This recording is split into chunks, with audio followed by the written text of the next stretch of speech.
Welcome to Tabata.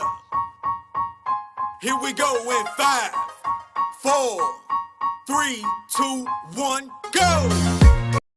Donc bonjour à tous, aujourd'hui on va travailler sur comment calculer une distance réelle à partir d'une échelle.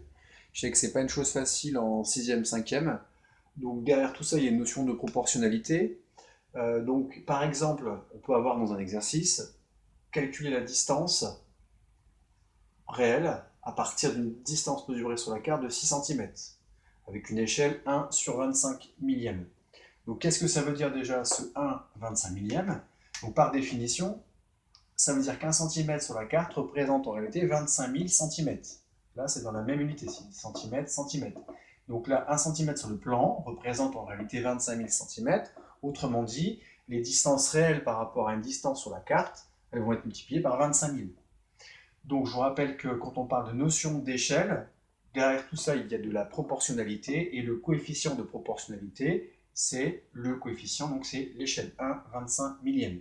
Donc il faut tout simplement multiplier les distances sur la carte, distances sur le plan, par 25 000. Automatiquement, hein, c'est intuitif, c'est une distance qui sera plus grande, ben, ça sera la distance réelle en centimètres qu'il faudra soit convertir en mètres ou en kilomètres. Donc là, tout simplement, j'ai la distance sur la carte, 6 cm, je multiplie par 25 000, donc je fais 6 fois 25 000, et donc, calcul fait, ça nous fait 150 000 cm, autrement dit, ça nous fait 1,5 km.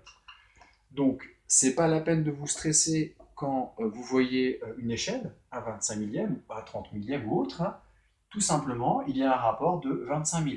Donc cette fois-ci, on multiplie par 25 000, des fois c'est l'inverse, mais rassurez-vous, hein, il n'y a aucune difficulté derrière ça. Voilà, je vous souhaite une bonne journée. Au revoir.